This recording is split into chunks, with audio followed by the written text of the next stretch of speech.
Bismillahirrahmanirrahim. Assalamualaikum warahmatullahi wabarakatuh dan salam sejahtera.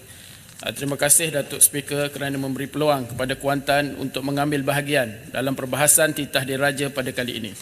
Pertama kali Patik mewakili warga Parlimen Kuantan merafak sembah setinggi-tinggi tahniah di atas perlantikan ke bawah Duli Yang Maha Mulia Tuanku Sultan Ibrahim Ibni Almarhum Sultan Iskandar sebagai Yang di-Pertuan Agong ke-17 dan ke bawah Duli Yang Maha Mulia Seri Paduka Baginda Raja Zari Sofia selaku Raja Permaisuri Agong. Seterusnya Patik mewakili seluruh warga Parlimen Kuantan ingin mengambil kesempatan untuk menzahirkan ucapan penghargaan dan menjunjung kasih kepada Yang di-Pertuan Agong ke-16 As-Sultan Abdullah Riayatuddin Al-Mustafa Billah Shah Ibni Sultan Haji Ahmad Shah Al-Musta'in Billah dan Baginda Tunku Azizah Aminah Maimunah Iskandariah yang telah memayungi negara dan rakyat sepanjang 5 tahun yang lepas dengan penuh hikmah dan bijaksana. Datuk Speaker, intisari titah diraja yang telah disampaikan oleh Seri Paduka Baginda pada minggu lepas mencerminkan keprihatinan Baginda yang sangat tinggi kepada rakyat. Seruan serta teguran Baginda adalah peringatan kepada mereka yang telah diamanahkan serta semua kita yang ada dalam Dewan pada hari ini agar menjalankan tanggungjawab dengan bersungguh-sungguh, adil dan saksama. Antara titah Yang di-Pertuan Agong ialah memastikan pengeluaran bekalan makanan harian dan bahan mentah mencukupi serta ditingkatkan bagi masa akan datang. Saya ingin menyentuh berkenaan beras putih tempatan di mana sehingga kini masih tidak mencukupi di pasaran. Pada bulan September lepas, saya turun meninjau di pasar raya sekitar Kuantan. Langsung tiada beras putih tempatan. Tinjauan terkini juga mendapati stok beras putih tempatan sangat sedikit dan cepat habis. Yang banyak di pasaran ialah beras putih import. Dahlah beras tempatan tidak cukup. Harga pula naik mendadak. Ketika isu beras kecoh pada masa tersebut, dalam satu berita menyebutkan Menteri Pertanian dan Keterjaminan Makanan bahawa masalah bekalan beras akan diselesaikan dalam tempoh sebulan, manakala Perdana Menteri memberi jaminan kerajaan akan bertiwikrama dalam isu kenaikan harga beras. Namun tindakan yang dilakukan ialah mengumumkan jenama baru beras putih tempatan kepada beras madani yang sebetulnya beras mahal dah ni.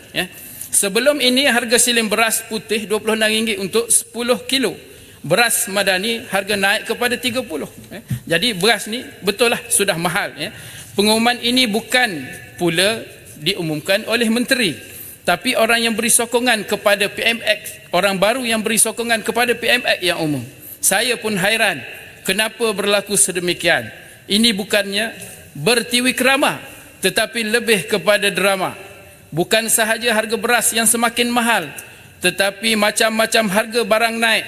Dan saya setuju dengan apa yang disebut oleh Ketua Pembakang. Harga sayur naik, harga ayam naik semula, harga daging naik, harga ikan naik, telur semua naik.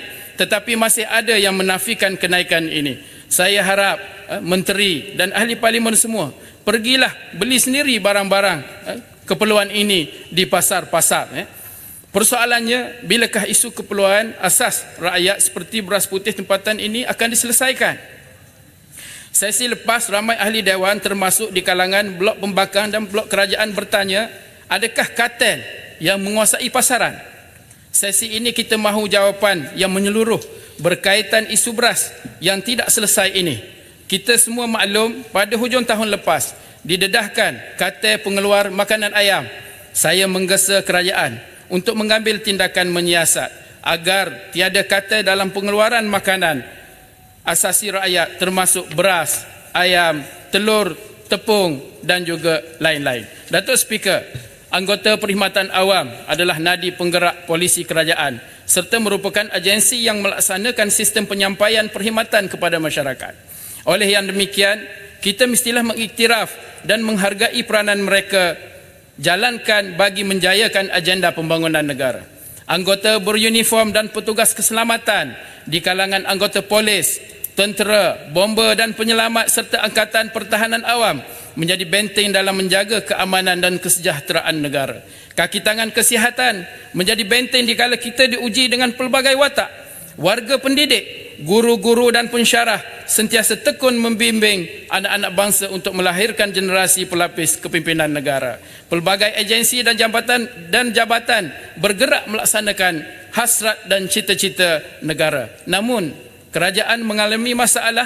Apabila kerajaan mengalami masalah keuangan, timbul cadangan untuk memansuhkan skim pencen penjawat awam bagi yang baru dilantik. Seolah-olah kaki tangan awam ini menjadi beban kepada kerajaan. Saya ada terbaca luahan rakyat di media sosial, ya, dalam keadaan kerajaan berkira sangat dengan rakyat. Ada komen daripada netizen menyebut, dengan izin Datuk Ini Pertua, jika hospital perlukan darah, jangan pergi derma, tetapi jual atau minta bayaran pada hospital kerajaan. Hospital kerajaan satu beg 1,000, hospital swasta kita minta 3,000 satu beg. Ini kata-kata netizen, Datuk Speaker. Parah situasi macam ni. Rakyat nak cas kepada kerajaan pula, harap ianya tidak berlaku di negara kita. Walaupun komen tersebut nampak sinis, tetapi ianya mencerminkan keadaan rakyat yang terdesak dan keadaan ekonomi semasa. Saya ingin menyampaikan suara rakyat juga bahawa kerajaan perlu memantau jika ada aktiviti kartel di setiap kementerian dan jabatan, agar kos-kos yang dibelanjakan di kementerian dan jabatan adalah kos yang sebenar, bukannya kos yang melalui orang tengah atau kartel dengan hasrat dapat menjimatkan kos perbelanjaan negara secara keseluruhannya. Oleh yang demikian, cadangan pihak kerajaan Madani untuk memansuhkan skim pencen kepada penjawat awam lantikan baharu dilihat tidak cermat dan terburu-buru tanpa memberikan cadangan alternatif kepada perubahan skim tersebut. Sepatutnya ia perlu dibincang dan dibahas di Parlimen agar semua rakyat Malaysia boleh memberi pandangan masing-masing. Kita juga mendengar saban hari tentang kejayaan pihak kerajaan menarik pelaburan ke negara kita dengan jumlah yang berbilion-bilion ringgit. Adakah hasil pelaburan itu tiada bahagian untuk digunakan sebagai perbelanjaan kerajaan bagi mengekalkan skim persaraan sedia ada? Adakah formula yang ada hanya dengan mengurangkan kos operasi dengan memansuhkan skim pencen kaki tangan sahaja? Jadi bagaimanakah penjimatan ini dari sudut lain telah dilaksanakan? Saya juga tertarik dengan idea sahabat-sahabat ahli parlimen pada minggu lepas yang mencadangkan agar pihak kerajaan meneroka pasaran baru di negara baru, dan kita tidak hanya tertumpu kepada Amerika Syarikat dan China semata-mata. Jadi bersikap jujur dan amanahlah dalam menjalankan tugas. Ingat pesan orang tua-tua, jika asyik mencari kesalahan orang, kita tidak akan mampu bergerak ke mana. Jika asyik mencari kesalahan sendiri, kita akan bergerak perlahan ke hadapan. Jika terus memandang ke hadapan, kita akan dapat berlari laju untuk sampai ke destinasi yang hendak dituju.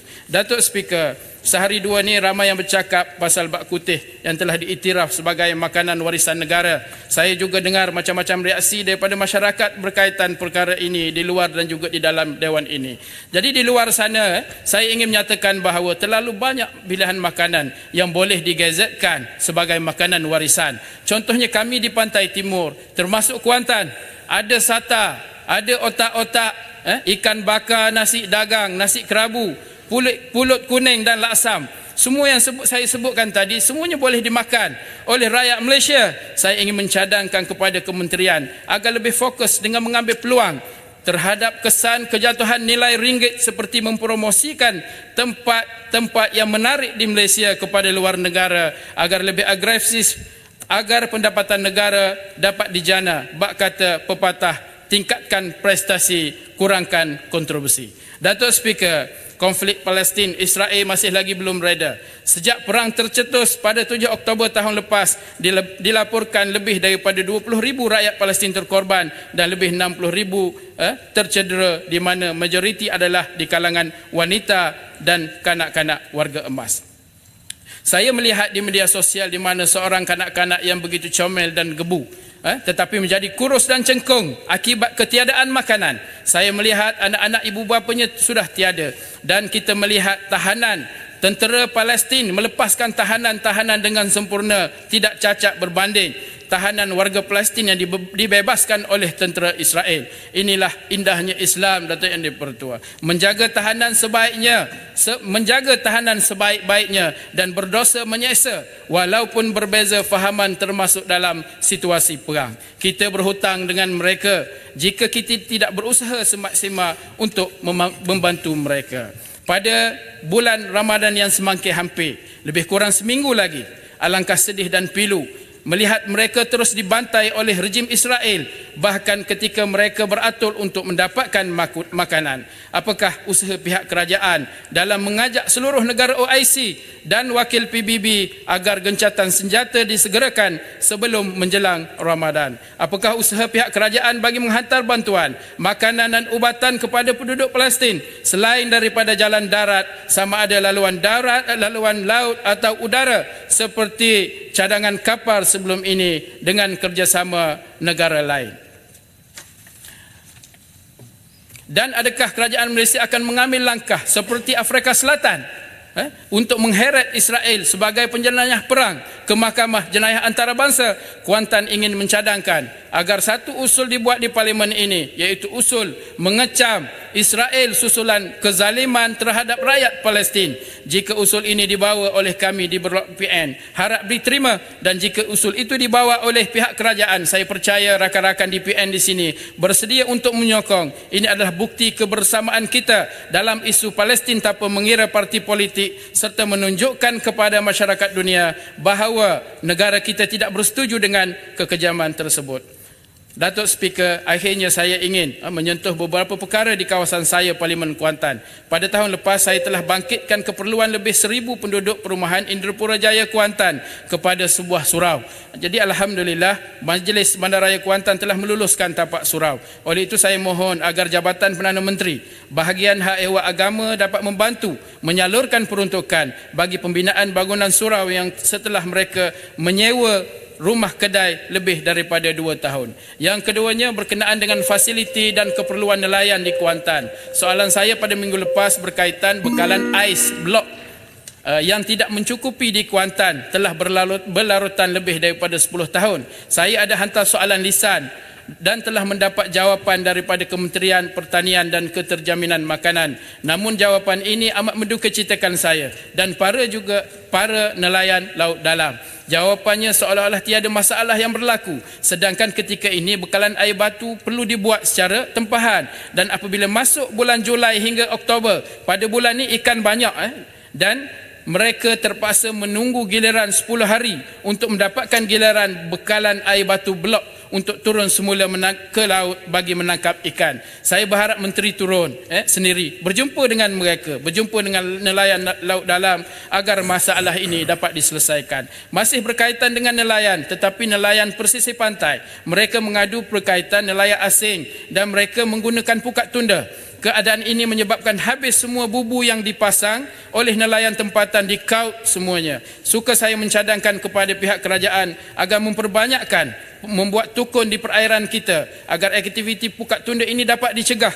Pembiakan ikan lebih banyak seterusnya memberi pulangan hasil kepada nelayan pesisir pantai. Dan yang ketiganya ialah jalan yang rosak tidak rata masih lagi belum selesai. Jika lalu di kawasan ini dengan kereta melompat-lompat macam naik kuda, kalau bawa motor, risiko kemalangan amatlah tinggi. Saya sendiri pun naik motor di kawasan-kawasan tersebut. Saya harap Kementerian KKR melihat isu ini dengan serius. Laluan yang saya maksudkan ialah di persekutuan FT183 dari Sungai Soi, Bandar Kuantan, di kedua arah di laluan FT230 Jalan Kempadan ke Ceruk Paluh. Dan yang terakhir, suka saya menyebut di sini bahawa Parlimen Kuantan kita ada banyak pantai yang cantik dan sangat berpotensi untuk dijadikan pusat pelancongan seperti Pantai Teluk Cempedak, Pantai Anak Air, Pantai Kempadan, Pantai Cempaka, Pantai Sepat dan Pantai Ceruk Paluh. Namun setakat ini hanya beberapa lokasi sahaja yang dibangunkan fasiliti asas. Saya mohon agar pihak Kementerian Pelancongan, Seni dan Budaya melihat peluang ini dan bincang dengan kerajaan negeri untuk bangunkan kawasan pantai di Kuantan bagi membuka peluang baru sektor pelancongan negara. Kuantan mohon mencadang. Sekian, terima kasih.